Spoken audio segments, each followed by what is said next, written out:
We were snowed in at the ski lodge when someone cut the power and said, "No one gets out alive until one of you confesses." The voice came through the intercom, distorted and electronic, and the seven of us stopped laughing about Henry's birthday cake and stared at the speakers like they might explode. "You know what you did," the voice continued. "You have 2 hours to tell the truth or I start shooting." Then the lights went out. Emergency lighting kicked in, casting everything in that horrible green glow that made everyone look dead already. Outside, the blizzard was so thick we couldn't see past the windows, and we were 40 miles from anybody who could help. "This is a prank," Mia said, but her voice was shaking. "Someone's messing with us." That's when the kitchen window exploded. Glass everywhere, snow rushing in, and we all hit the floor screaming. Another shot took out a lamp right above Oliver's head. "Jesus," Walker said. "Someone's actually out there." My whole body was shaking and I couldn't stop it.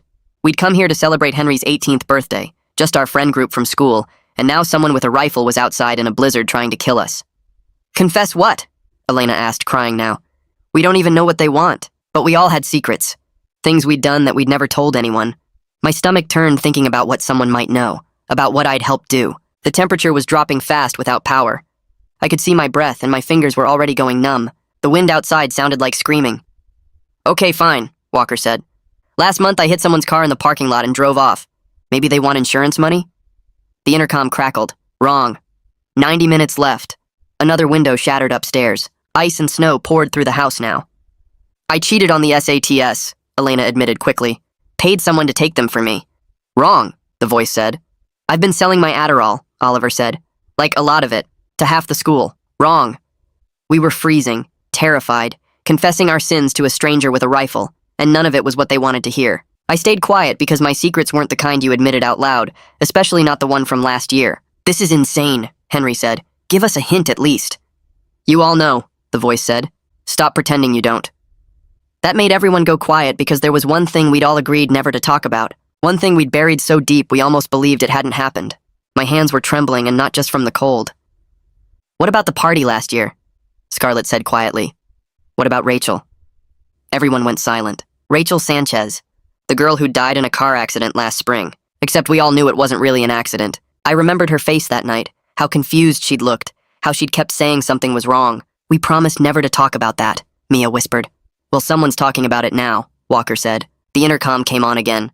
"Getting warmer. 1 hour left." I couldn't breathe. The night Rachel died, we'd all been at a party. She'd been drinking because of what we did to her, the rumors we spread, the video Oliver took, the lies we told to break up her relationship. We'd destroyed her life as a joke, as entertainment. But there was more, something worse that only one of us had done. "She drove off that cliff because of us," Elena said. "We don't know that for sure," Henry said, but his voice was weak. Another shot, this one hitting the door. We could hear footsteps on the deck now, circling the house, but never staying in one place long enough to track. "We have to tell them everything," Oliver said. "That's what they want. If we admit it, they might kill us," Henry said. "They'll kill us anyway," I said, finally speaking, my voice cracking. The temperature kept dropping. Ice was forming on the inside of the windows. My hands were so numb I couldn't feel them anymore. "Who even knows about what we did?" Mia asked. "We were careful." "Someone knows," Walker said. "Someone always knows." Through the green emergency light, we could see shadows moving past different windows, like there was more than one person out there, or like one person moving impossibly fast. The intercom crackled. 30 minutes. Say it. All of it. What you did to make her drive off that cliff. That's when Oliver stood up and walked toward the intercom. "Fine. We made a fake Instagram account, posted photos of her, spread rumors that she was sleeping with teachers. I took a video of her crying in the bathroom and sent it to everyone. We turned the whole school against her because we were bored. We made her life hell," Scarlett added, crying, "for months. She took her own life because of us," Oliver continued. "Is that what you wanted to hear?" The silence that followed was worse than the shooting. I knew we weren't saying everything, that Oliver was leaving out the worst part, and my stomach churned knowing I should speak up but being too much of a coward. Then the intercom came on one last time, and the voice wasn't distorted anymore. It was clear, familiar, and absolutely impossible. "Wrong again," Rachel's voice said. "I didn't take my own life. I just let you all think I did." We all stared at each other in horror. Rachel was alive. Rachel had been alive this whole year while we carried the guilt of killing her.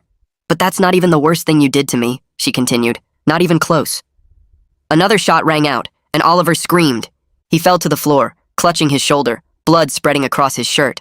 Not a kill shot, but enough to make everyone scream and scramble away from the windows. I pressed myself against the wall, my heart pounding out of my chest. "Now," Rachel's voice said, calm as ever while Oliver writhed on the floor. Which one of you drugged me at that party? The silence after Rachel's question stretched so long, I thought maybe time had stopped working. Oliver kept making these awful wet sounds on the floor, holding his shoulder while blood seeped through his fingers and pooled on the wood beneath him. My heart hammered against my ribs so hard, I was sure everyone could hear it over the howling wind outside. Nobody moved. Nobody spoke. We all just stood there in that sick green emergency light, frozen like someone had hit pause on our lives. The thing was, we all knew this was the real secret, the one that made all the other stuff look like nothing. The cyberbullying, the fake accounts, the video, all of that was cruel and terrible. But drugging someone at a party was something else entirely. That was criminal. That was the kind of thing that could destroy someone's whole life, and whoever did it knew they might not survive this night if they admitted it. The wind screamed through the broken windows and snow kept pouring in, but none of us paid attention to the cold anymore. Walker finally broke the silence by dropping to his knees next to Oliver and pressing his jacket against the wound. His hands were shaking so badly he could barely keep pressure on it, and I watched his fingers slip in Oliver's blood twice before he got a good grip. Oliver groaned and tried to push Walker away, but he was too weak to do much more than twitch. Mia was crying in the corner, not the quiet kind of crying, but full-on hysterical sobs that made her whole body shake. Scarlett stood completely still, staring at the intercom mounted on the wall, like she expected it to explode any second. I realized we were all thinking the same thing, running through our memories of that party, trying to remember who had been near Rachel's drinks, who had offered her something, who had acted weird. My stomach twisted because I remembered seeing things that night. Little details I'd ignored or forgotten, and now they were coming back sharp and clear. Henry suddenly stood up and walked toward the kitchen without saying anything. His footsteps sounded too loud in the tense silence. Then he cleared his throat and said he needed water, but his voice came out all wrong and tight, like someone was squeezing his throat. I watched Elena's face change as she tracked Henry's movement across the room. Her eyes went wide and her mouth opened a little, and I could see her putting pieces together in her head. She looked at me with this question in her eyes that made my stomach drop straight to my feet. I knew what she was asking without words. I knew because I'd been asking myself the same thing since Rachel's question came through the intercom. Henry had been so insistent about that party, so eager to make sure Rachel came, so focused on her having a good time. At the time, I thought he just liked her, but now those memories took on a darker shade. The intercom crackled to life, and Rachel's voice came through calm and cold as ice. She said we had 20 minutes left to decide what we were going to do. 20 minutes before Oliver needed a hospital or he might not make it. Her voice was steady, almost bored, like she was reading a grocery list instead of threatening someone's life. She added that the person who drugged her knew exactly what they did, knew how it felt to watch her stumble and slur her words and not understand what was happening to her own body. If they didn't confess, she'd make sure Oliver bled out while we all watched. She'd make us sit here in the freezing lodge and watch him die slowly, and then maybe she'd start shooting the rest of us one by one until someone finally told the truth. The intercom clicked off, and the silence that followed felt heavier than before, pressing down on all of us like a physical weight. Walker exploded off the floor and started yelling at the intercom about how this was completely insane. He screamed that we were just stupid kids who made mistakes, that we didn't know what we were doing, that holding us hostage and shooting people wasn't going to fix anything. His voice cracked on the last word, and I could hear how scared he was underneath the anger. Rachel's laugh came through the speakers, bitter and sharp enough to cut. She said drugging someone wasn't a mistake, it was a crime, and she wasn't a kid when it happened to her, so why should we get to use that excuse? Her voice got harder as she told us she had every text message we'd ever sent about her, every social media post, every photo, every video. She'd been collecting evidence for a year while we all thought she was dead. She had proof of everything we did, and if we didn't give her what she wanted tonight, she'd make sure every bit of that evidence went to the police and the school and our parents and anyone else who would listen. I forced myself to move toward Oliver because nobody else was doing anything useful. My legs felt like they were made of concrete, but I made them work anyway. Walker backed away to give me room, and up close I could see the bullet had gone through the meaty part of Oliver's shoulder, in the front and out the back. There was so much blood, way more than I expected, and it kept coming even with Walker's jacket pressed against it. Oliver wasn't dying right this second, but he was losing blood fast and his face had gone gray in the green emergency light. When he looked up at me, his eyes were filled with terror and pain that made my chest hurt. I thought about confessing everything right then, about telling Rachel what I'd seen at the party, just to end this nightmare and get Oliver help. But the words stuck in my throat because I was too much of a coward to face what would come after. Henry came back from the kitchen holding a glass of water with both hands to keep it from spilling. His hands wouldn't stop shaking and water slopped over the rim onto the floor. He wouldn't look at anyone, just stared down at the glass like it was the most interesting thing in the world. Scarlett took a step toward him and asked if he was okay, her voice soft and careful like she was talking to a scared animal. The way Henry flinched at her question made everyone notice him at once. Elena actually gasped and backed away from him like he'd suddenly become dangerous. The glass slipped from Henry's hands and shattered on the floor, water and broken glass spreading across the wood. Henry stared at the mess and started apologizing over and over, but nobody was listening to his words. We were all watching his face, watching the guilt written there so clearly it might as well have been spelled out in neon lights. Mia started talking really fast about how we needed to just tell Rachel everything we knew, and maybe she'd let us go. Her words tumbled over each other as she brought up every detail of the cyberbullying campaign. She talked about the fake Instagram account we made, the edited photos we posted to make Rachel look bad, the rumors we spread about her sleeping with teachers. She mentioned the group chat where we planned what to say about Rachel each day, how we coordinated our attacks to maximize damage. She offered up every bit of information like it was currency that could buy our freedom, like confessing to the smaller crimes would somehow make the bigger one disappear. But Rachel stayed silent on the intercom. No response, no acknowledgement, nothing. The silence from the speakers was somehow worse than her threats had been. The temperature in the lodge had dropped, so low I could see everyone's breath forming clouds in the air. My fingers had gone completely numb, and I couldn't feel my toes anymore inside my boots. Oliver was shivering badly, his whole body shaking in a way that looked wrong. Walker said that meant he was going into shock, that his body was shutting down from blood loss and cold. We scrambled to find coats and blankets, wrapping Oliver in everything we could grab. But the wind howling through the broken windows kept stealing any warmth we tried to create. Snow had piled up on the floor near the shattered glass, and ice was forming on the inside of the intact windows. I knew we were running out of time in multiple ways. Oliver might not survive much longer without real medical help. The cold might kill us all before Rachel had to fire another shot, and that 20-minute deadline was ticking down with every second we wasted. Elena turned to face Henry directly and asked him point blank if he drugged Rachel at the party. Her voice was shaking but determined, like she'd made up her mind to push through her fear and get the truth. Henry's face went completely white, all the blood draining out of it so fast I thought he might pass out. He started stammering about how that was crazy. Why would she even think that? Where was she getting these ideas? But his denial sounded hollow and panicked instead of offended. A truly innocent person would have been angry at the accusation, would have demanded to know why anyone would think such a terrible thing. Henry just sounded scared and desperate, and that told us everything we needed to know. My brain started replaying that party in sharp detail, like someone hit rewind on a video I'd tried to forget. Henry had been all over Rachel that night, following her around with drinks, always pushing a red cup into her hands. I'd thought he was just being friendly, maybe trying to get her to loosen up since she'd been so quiet after everything we'd done to her. But now I could see his face in my memory. How focused he'd looked. How he kept checking to make sure she drank from the cup he'd opened himself. She'd said something felt wrong maybe 20 minutes after taking that drink from him. Her words had gotten slurred and her eyes looked confused, like she couldn't quite focus on anything.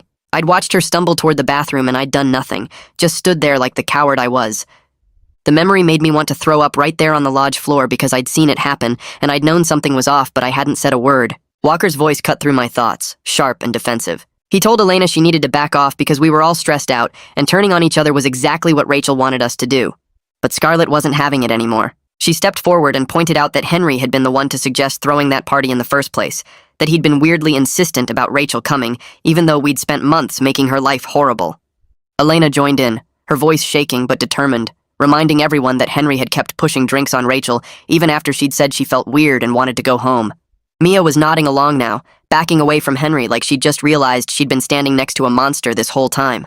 I watched Henry's face change as everyone stared at him, watched the color drain out until he looked gray in the green emergency lighting. His mouth opened and closed a few times like he was trying to find words that would make this okay, but nothing came out except this broken, sobbing sound. Tears started running down his face and his whole body shook, and he kept saying he didn't mean for anything bad to happen. The words tumbled out of him fast and desperate, how he just wanted her to relax and have fun, how he'd put something in her drink to loosen her up.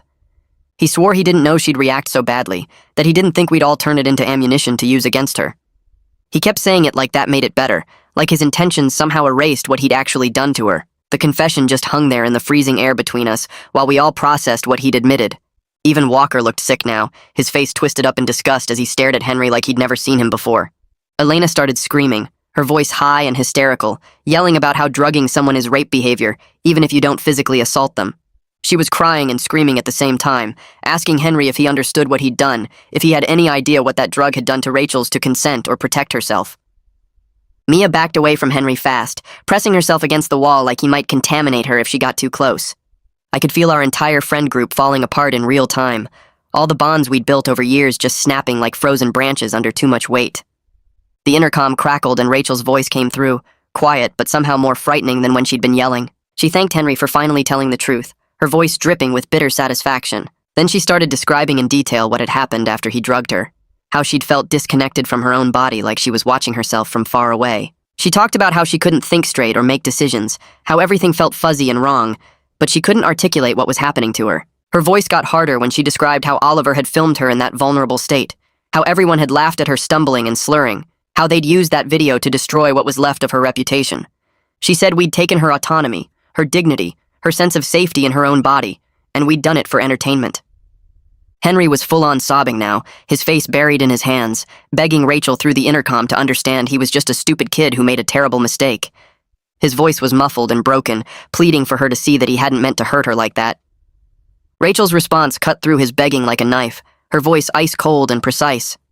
She asked him if he'd thought she was just a stupid kid who deserved to be drugged and humiliated and driven to the edge of suicide. She asked if his being young and stupid somehow made her suffering less real, if his regret now erased the years she'd spent recovering from what he'd done. The silence that followed was worse than any response could have been, just the sound of Henry sobbing and the wind howling through the broken windows. Oliver groaned from his position on the floor, his face pale and sweaty despite the cold. He said we needed to get him to a hospital right now or he was going to die, his voice weak and scared. Walker agreed immediately, saying we had to do something because Oliver was losing too much blood and going into shock. Rachel's voice cut through our panic, calm and controlled. She said she'd tell us how to get out alive, how to get Oliver the medical help he needed, but only after Henry faced real consequences, instead of just offering apologies and tears. I found my voice for the first time in what felt like hours, though it came out shaky and small. I asked Rachel what she wanted from us. What would make this end? Her answer was simple and terrifying. She said she wanted Henry to come outside and face her directly, to admit what he'd done to her face instead of hiding behind walls and friends. She promised that if he did that, she'd let the rest of us leave, tell us where to find help for Oliver. Henry's response was immediate and panicked, saying she'd kill him if he went outside. Walker surprisingly backed him up, saying it was obviously a trap, and we couldn't trust Rachel to keep her word. But Scarlett cut in, her voice sharp with logic. She pointed out that we were all dying in here anyway between the cold and Oliver's bleeding, and maybe Rachel was telling the truth about letting us go if Henry cooperated. Elena had moved to one of the boarded windows while we were arguing, pressing her eye against a crack in the wood.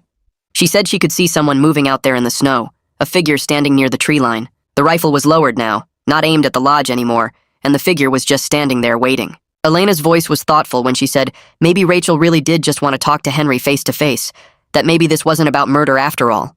I heard myself speaking before I'd even decided to say anything, my voice cutting through the scared silence to tell everyone I thought we should trust Rachel on this. The words felt wrong coming out of my mouth, but also somehow right, and I watched 5 pairs of eyes turn to stare at me like I'd completely lost my mind. My hands were shaking badly, and I shoved them in my pockets while I explained that Rachel had spent a whole year planning this, that she'd had multiple chances to kill all of us already, but she'd only shot Oliver as a warning in his shoulder instead of somewhere fatal. I said that had to mean something, that maybe she wanted justice or answers or just to face Henry directly instead of committing murder. And my voice got stronger as I kept talking, even though part of me couldn't believe I was defending the person who'd been shooting at us. Walker immediately argued back that I was being completely naive and Rachel was obviously unstable after everything we did to her. But I cut him off and pointed out that we were the ones who destroyed her life on purpose, who spread lies and filmed her crying and made fake accounts to ruin her reputation because we were bored. I said maybe Rachel deserved to face Henry and tell him everything she needed to say. And maybe we deserved to witness it instead of pretending we hadn't all participated in destroying her, and the words came out harsh and angry because I was finally admitting out loud what we'd really done.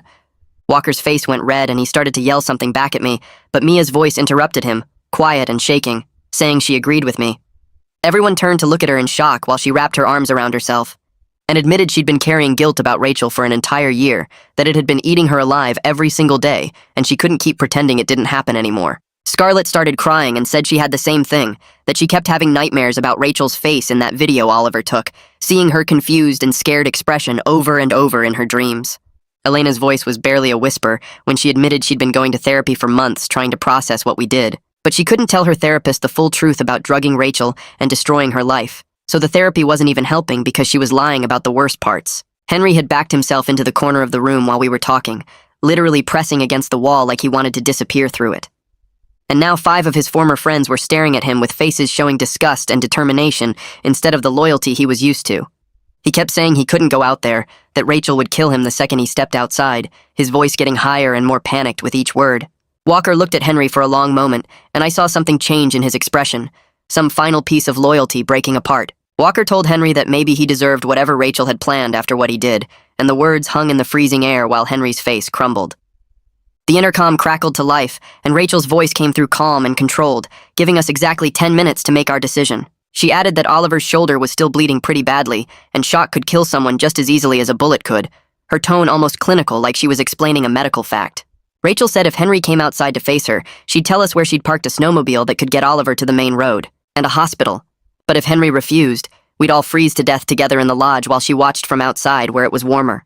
I looked over at Oliver, who was barely conscious now, his face so pale it looked gray in the green emergency lighting, and I knew we were running out of time in multiple ways at once. I started looking around the lodge more carefully, trying to understand how Rachel had been watching and listening to us this whole time, and that's when I noticed something weird about the smoke detector on the ceiling.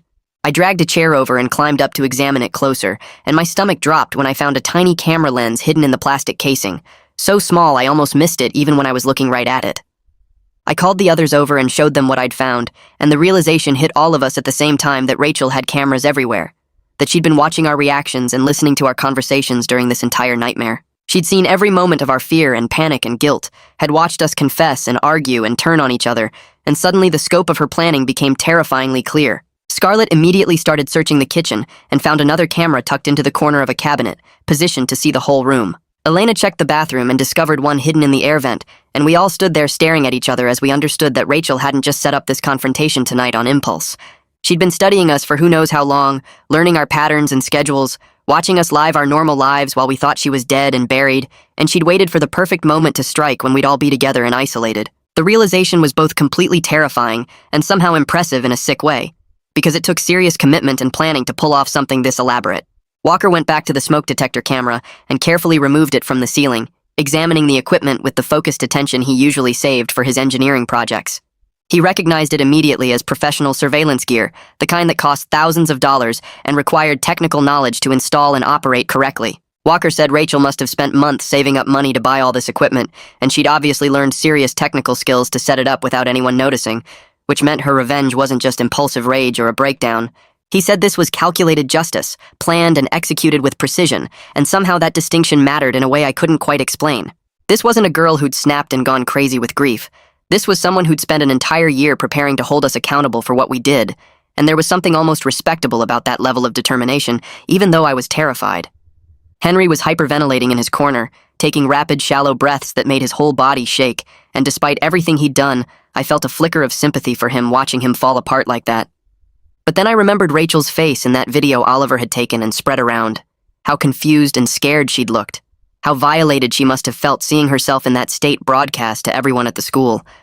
I thought about how alone she must have been after we destroyed her reputation and turned the whole school against her. How scared she must have been driving home that night after Henry drugged her. And my sympathy for Henry disappeared completely because he'd created this entire situation through his own predatory behavior, and now he was finally facing real consequences.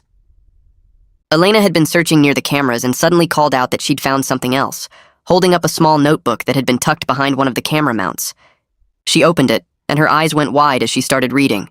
And when she showed us, we saw Rachel had written detailed notes about each of us, documenting our schedules and relationships and secrets, like she was conducting surveillance on criminals. Rachel had tracked our lives for the past year while we all thought she was dead, writing down where we went, and who we saw, and what we did, and reading her observations about my own behavior made me feel completely exposed and ashamed. She'd written about the time I'd laughed at a joke someone made about her death, about how I'd never once visited her supposed grave or acknowledged what we'd done to her, about how I'd just moved on with my life like destroying someone was no big deal. Every page had more details about our lives, proof that Rachel had been watching us constantly while we lived in ignorance, and the notebook made it impossible to deny how much damage we'd caused or pretend we didn't know exactly what we'd done to her.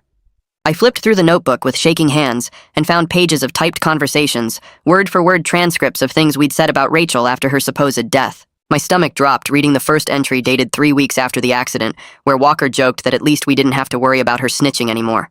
Elena had laughed and said something about dodging a bullet, and I'd added that maybe it was for the best since she was probably headed for a breakdown anyway. Seeing our exact words preserved like evidence in a criminal case made my skin crawl because we'd been so casual about it. Like her death was just a minor inconvenience we'd already moved past. There were dozens of these conversations recorded over months, each one showing how quickly we'd absolved ourselves and returned to normal life. We'd made jokes, minimized what we'd done, convinced ourselves the cyberbullying wasn't that bad, and she'd been too sensitive anyway. Reading it now with Rachel alive and holding us accountable made me understand her rage in a way I hadn't before, because we'd treated her destruction like entertainment and her death like relief. Mia grabbed the notebook from my hands and started reading aloud, her voice breaking as she got to a section Rachel had written in her own handwriting. Rachel described sitting in a coffee shop across from our high school, watching Oliver walk out with his acceptance letter to Stanford, the scholarship that would pay for everything, and feeling such intense anger she'd had to leave before she did something violent. She wrote about how Oliver got to celebrate his future while she was living under a fake name in a different state, how he got to move forward with his life while she had to rebuild everything from nothing. The entry detailed how Rachel had spent 6 months working minimum wage jobs to save money for her revenge plan, how she'd taught herself surveillance techniques, and studied each of our schedules, how she'd tracked our social media posts about parties and accomplishments while she lived in hiding. Mia's voice got quieter as she read Rachel's observation that we'd all just continued like her destruction was a minor thing we'd already forgotten, that none of us had lost sleep or opportunities or futures over what we'd done to her. The words hit different hearing them out loud, because they made it impossible to pretend we hadn't known exactly how much damage we'd caused. I took the notebook back and found the section with my name at the top, and my hands started shaking worse as I read what Rachel had written about me specifically.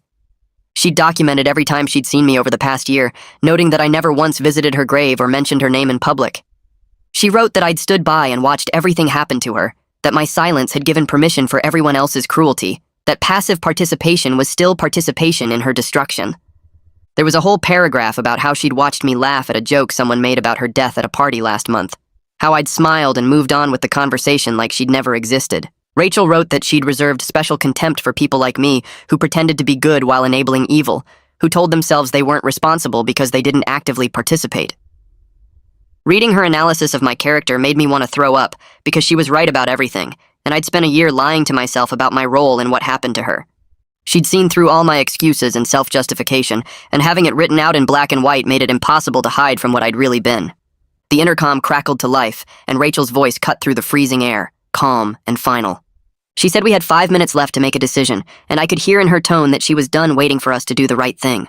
I looked over at Oliver, who was barely conscious anymore, his face gray and his lips turning blue from blood loss and cold. Walker was crying openly while pressing his jacket against Oliver's shoulder, begging him to stay awake, but Oliver's eyes kept rolling back in his head. The pool of blood on the floor had spread wider, and I knew we were running out of time in multiple ways, because even if Rachel let us go now, Oliver might not survive the trip to a hospital.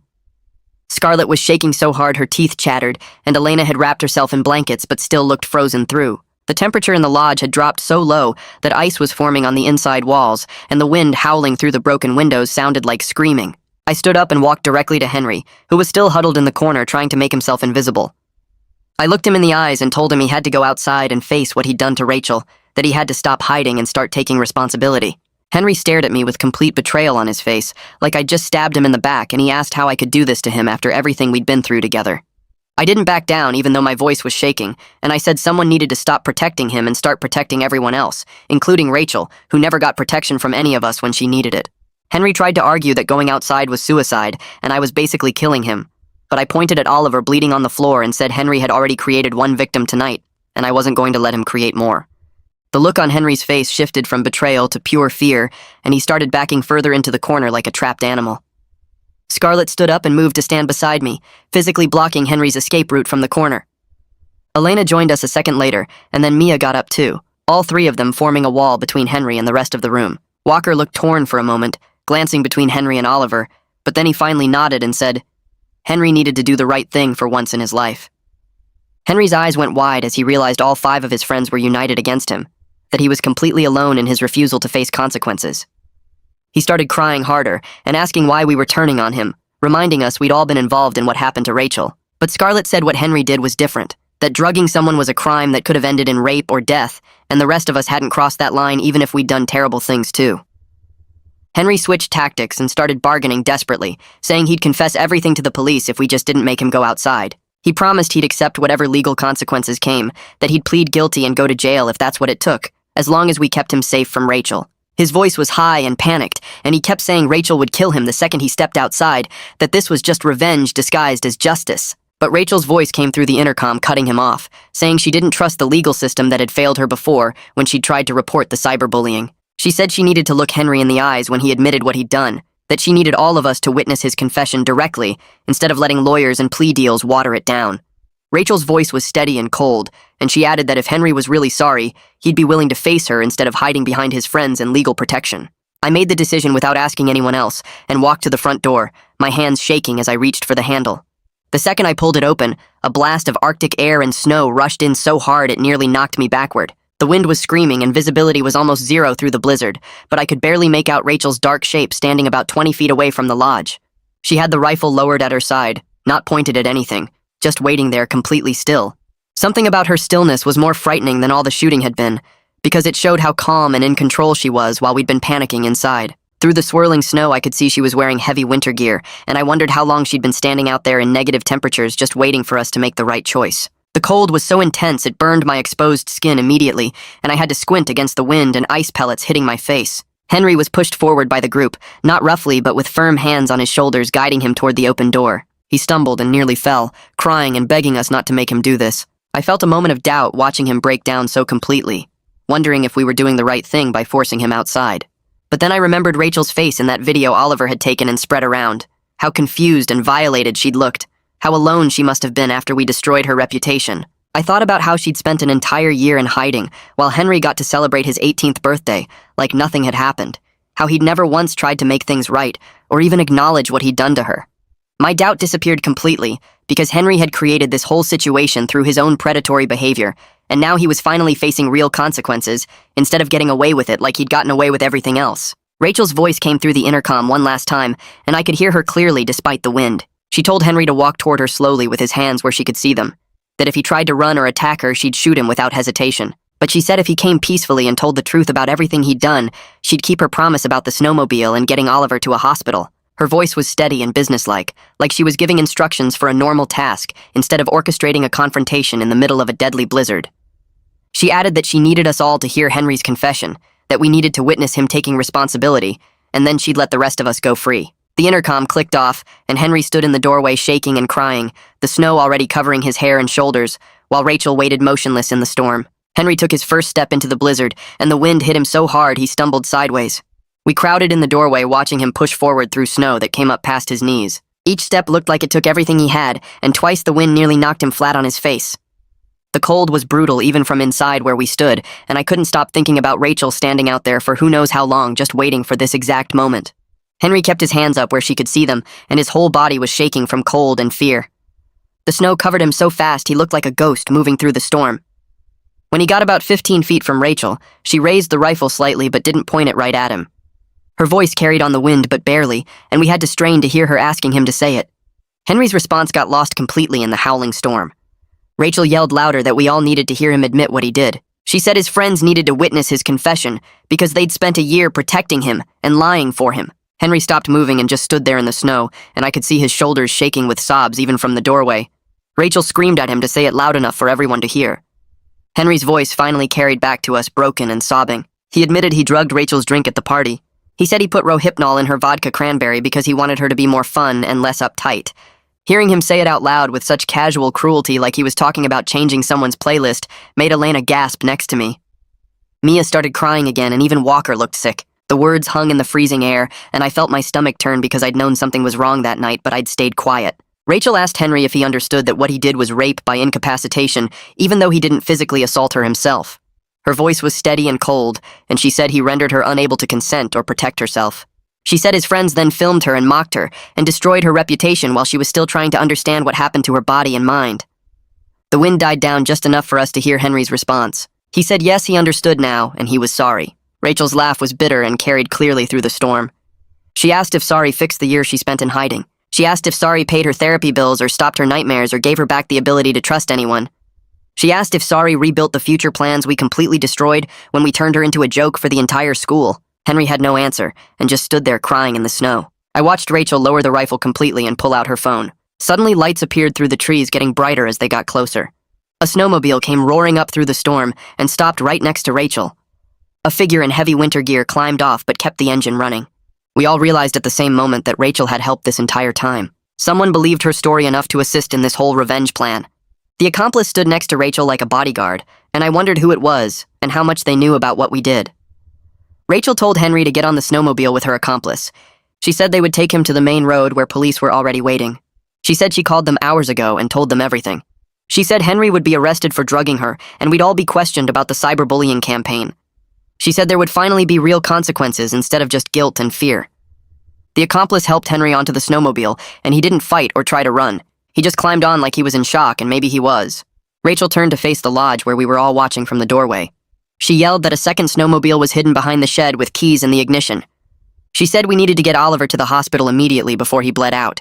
Then she climbed on behind Henry, and the snowmobile took off into the blizzard heading toward the road. We watched until the lights disappeared completely into the white storm. For a few seconds, nobody moved because we were all processing what just happened. Then Walker snapped into action and grabbed my arm. We ran around to the shed, fighting through snow that was waist deep in some places. The shed door was frozen shut, and it took both of us pulling to get it open. Inside, we found the snowmobile exactly where Rachel said it would be. Keys dangled from the ignition, and there were extra helmets and gloves piled on the seat. We ran back to the lodge where Elena and Scarlett were already trying to get Oliver ready to move. He was barely conscious and his face was gray. Blood had soaked through all the coats we'd wrapped around his shoulder. Mia was grabbing whatever warm clothes she could find and stuffing them in a bag. Walker said he'd drive while I held Oliver steady. Scarlett insisted on coming too in case we needed extra hands. We got Oliver outside and onto the snowmobile, which was harder than it sounds because he kept passing out. I climbed on behind Walker, and we managed to prop Oliver between us. Scarlett squeezed on behind me and wrapped her arms around all of us to help hold Oliver in place. Walker started the engine and we took off into the blizzard. The ride to the main road was the most scared I'd ever been in my life. Visibility was almost zero, and several times I thought we were going to crash into a tree. The cold was so intense it burned any exposed skin, and my face felt like it was stabbed with needles. Oliver kept drifting in and out, and every time he went limp, I was terrified he'd died. I held him as tight as I could and prayed we'd make it in time. Scarlett was crying behind me, but I couldn't hear her over the wind and engine. I kept thinking about how we were all paying for our cruelty now in different ways. Oliver might die from a bullet wound. Henry was going to jail. The rest of us would have to live with what we did and face whatever legal consequences came next. Rachel had spent a year planning this revenge, and she'd pulled it off perfectly.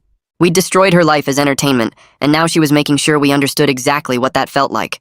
The road appeared through the snow like a miracle.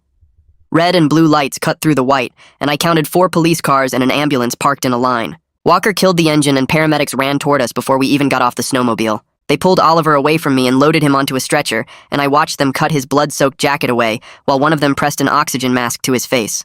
Police officers surrounded us immediately and started separating us into different patrol cars. I saw Henry already sitting in the back of one with his hands cuffed behind him, and his face looked completely broken. An officer guided me toward another car while Scarlett was led to a third one. Everyone was being kept apart, and I realized they were treating this like a crime scene, which I guess it was. My legs barely worked after the freezing ride, and the officer had to help me walk. I climbed into the back seat and the door closed, and suddenly I was alone with just the sound of the heater blowing. A detective opened the door a few minutes later and slid in next to me. She had dark hair pulled back and tired eyes, and she told me her name, but I immediately forgot it. She asked me to explain everything that happened tonight, and I started talking. I told her about the intercom threats, the shooting, Oliver getting hit, Rachel's voice revealing she was alive. I admitted to the cyberbullying campaign we ran against Rachel, to the fake accounts and the rumors and the video Oliver took. I told her about seeing Henry drug Rachel's drink at the party last year and not saying anything, not stopping him, just watching it happen. With each confession, my chest felt lighter and heavier at the same time, like I was releasing pressure but taking on weight. The detective wrote everything down and recorded it on her phone, and she never looked shocked or disgusted, just kept nodding and asking follow-up questions. When I finished, she was quiet for a long minute. Then she told me that Rachel came to them months ago with evidence of what we did. She brought screenshots, videos, witness statements, everything documented carefully. But the cyberbullying happened when we were minors, so prosecution was complicated, and the district attorney wasn't sure they could make charges stick. The detective said Rachel's revenge plan tonight was actually approved by the police as a way to get Henry's confession on record. They knew she was planning something at the ski lodge, and they worked with her to make sure it stayed controlled. I stared at the detective in shock, trying to process that the entire night was a sanctioned operation. The detective saw my expression and explained that Rachel's methods were unusual, but they were effective. She said Henry's recorded confession combined with all the evidence Rachel collected over the past year means he'll face serious charges. The detective told me that Rachel is studying criminal justice now at a different college under her new identity. She changed her name, moved to a new state, started completely over. She wants to help other victims get justice when the system fails them, and apparently she's really good at it. The detective said Rachel spent months learning surveillance techniques and studying law enforcement procedures. She planned every detail of tonight to force the truth out while staying within legal boundaries. I asked if Rachel was okay, and the detective said she's doing better than any of us probably deserve.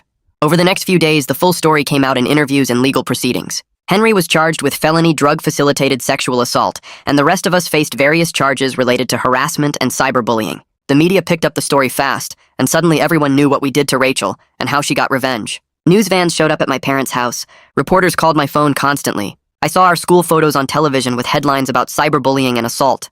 My parents hired a lawyer who told me to stop talking to anyone except the police and prosecutors. I gave 3 more formal statements over those days, each time going through every detail of what we did to Rachel. Oliver survived his shoulder injury and made a full physical recovery within a few weeks.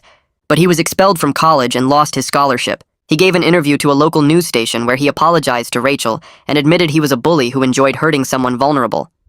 I watched him cry on camera and talk about his regrets, and it didn't make me feel better because it didn't undo anything. His apology felt hollow, even though I think he meant it. Mia, Scarlett, Elena, and I all accepted plea deals that included probation, community service, and mandatory counseling. We had to write formal apologies to Rachel and complete programs about cyberbullying and consent. The judge made it clear we were getting off easy because we cooperated and showed genuine remorse. My deal included 2 years probation, 200 hours of community service, and weekly therapy sessions. I had to stay in state and report to a probation officer monthly. Henry refused to take a plea deal, so his case went to trial. Rachel testified against him in court, and I attended every day to support her. Watching her calmly describe what he did to her and how it affected her life was one of the most powerful things I've ever witnessed. She didn't cry or yell. She just told the truth in a steady voice while the jury listened. She described feeling disconnected from her body after he drugged her. She talked about the video Oliver took and how it spread through school. She explained how the cyberbullying campaign destroyed her relationships and her reputation. I saw jury members crying as she spoke. The jury convicted Henry on all counts after deliberating for less than 4 hours. The judge sentenced him to 6 years in prison, followed by lifetime registration as a sex offender. His parents tried to hug him before the officers took him away, and he was sobbing and saying he was sorry. But it was too late for sorry to matter because the consequences were finally real and permanent. I watched him disappear through the courtroom doors in handcuffs. 3 months after everything, I got permission through my lawyer to write Rachel a letter. I spent weeks working on it with my therapist. I wrote draft after draft, trying to find the right words. I didn't ask for forgiveness because I don't deserve it. I told her I understand now what we did to her. I explained that I'm spending the rest of my life trying to be better than the person who hurt her. I sent the letter and didn't expect a response. 2 weeks later, an envelope arrived with Rachel's return address, and my hands shook so badly I almost couldn't open it. Her handwriting was neat and careful on lined paper, and I sat on my apartment floor reading her words over and over. She wrote that she doesn't forgive us and probably never will, but she appreciates that we're facing real consequences and trying to change instead of making excuses. She said she hopes we use what happened to help other people avoid becoming bullies or standing by while bullying happens, and that maybe some good can come from all the pain if we actually commit to being better. Her words hit harder than anything the judge said because they were honest and real, and I kept the letter in my desk drawer where I could see it every day. The following month, I started volunteering with an organization that sends speakers to high schools to talk about bullying and its effects. My first talk was at a school an hour away, and I stood in front of 30 sophomores feeling like I might throw up. I told them everything about what we did to Rachel, how we created fake accounts and spread rumors and filmed her crying, and how one of us drugged her at a party. I explained that I watched it all happen and did nothing because I was scared of losing my friends, and my cowardice helped destroy someone's life. Some students looked bored or checked their phones, but others really listened, and one girl came up afterward and told me her friend group was doing similar things to someone. She said hearing my story made her realize she needed to stop it before it went too far, and I gave her resources for how to help her friend and report the bullying. Those talks became a regular thing, twice a month at different schools, and every single one was difficult and embarrassing but necessary. I forced myself to be completely honest about being a coward who enabled cruelty, and I saw some students taking notes and asking questions about how to intervene when they see bullying happening. Walker and I started meeting monthly at a diner halfway between our colleges, both of us trying to rebuild our lives while carrying the weight of what we did.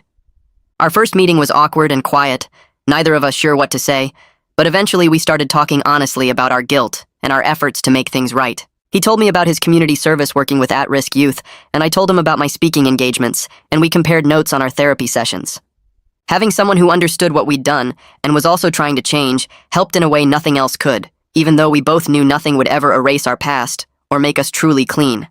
We checked in on each other's progress, made sure neither of us was slipping back into old patterns, and sometimes we just sat together in shared understanding of how badly we'd messed up. Scarlett sent me updates about her work at college, and I learned she'd become a leader in consent education programs. She helped create workshops about sexual assault prevention and bystander intervention, turning her guilt into something that actually helped other students. I saw photos of her speaking at campus events and training peer educators, and I felt genuinely proud of how she'd transformed her shame into productive action.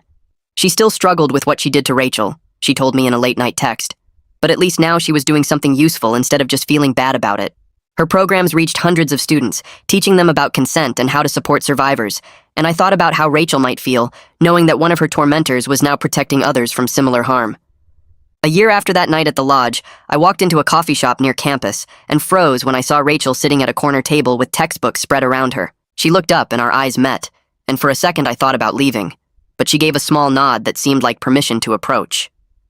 I walked over slowly, my heart pounding, and asked if I could talk to her for a minute. She said okay, and gestured to the empty chair, and we had the most awkward conversation of my life. I told her I'd been volunteering and speaking at schools, and she said she'd heard about it through her victim advocate network. She told me she was thriving in her criminal justice program and planned to become a victim's helper, working with people who'd been through similar experiences. Seeing her strong and focused and purposeful made me genuinely happy, even though I knew I'd contributed to her pain, and I said so out loud. She nodded and said she was grateful too, grateful she survived and found a way to turn her trauma into something meaningful. Rachel mentioned she'd been working with lawmakers on new laws to strengthen cyberbullying protections and improve consequences for people who drug others. She explained the legislation in detail, how it would close loopholes and create better support systems for victims, and I listened to her passion for creating real change that would help countless other people. I told her I admired her strength, and I was grateful she survived what we did to her, and she looked at me for a long moment before saying she was grateful too. We didn't become friends and probably never would, but there was something like mutual respect in that moment, an understanding that we were both trying to move forward in different ways. 2 years later, I was finishing my degree in social work with a focus on helping people make amends for harm they've caused, and I'd made speaking about my experience a regular part of my life. I talked at high schools, colleges, community centers, anywhere people would listen, always being completely honest about my role as someone who stood by and let cruelty happen. I explained how bystanders enable bullies and how one person speaking up can change everything, and I saw the message landing with audiences who needed to hear it. Some people thanked me afterward, others looked at me with disgust, and I accepted both reactions because I deserved them. My professors knew my story, and several of them used me as a case study in their classes about change and accountability, and I let them, because if my mistakes could teach others something useful, then at least they served some purpose. One afternoon, I received an email invitation to speak at Rachel's college about bystander intervention in a criminal justice class, and the professor mentioned that Rachel herself had recommended me as a speaker. Reading that recommendation felt surreal and terrifying, knowing I'd have to stand in front of her class and tell my story while she watched. The day of the presentation arrived, and I stood at the front of a lecture hall with 40 students staring at me, and Rachel sat in the back row with her arms crossed and her face neutral. I told them everything about the ski lodge, about the cyberbullying campaign, about Henry drugging Rachel, and how I watched it happen without saying anything. I explained how my silence made me complicit in her suffering, and how I've spent years since then trying to understand the impact of my cowardice and help others avoid making the same mistakes. The students asked hard questions about why I didn't speak up and what I would do differently, and I answered honestly, even though my voice shook. After class ended, Rachel came down to the front and stood in front of me for a moment before saying, "Thank you for being honest with her students." She said they needed to hear from someone who'd actually failed as a bystander so they'd understand the real consequences, and I nodded because I knew this was as close to anything good between us as we'd ever get. I realized standing there that this was as close to redemption as I was ever going to reach, and maybe that was exactly what I deserved. Not forgiveness or absolution, but just the chance to help prevent others from making my mistakes.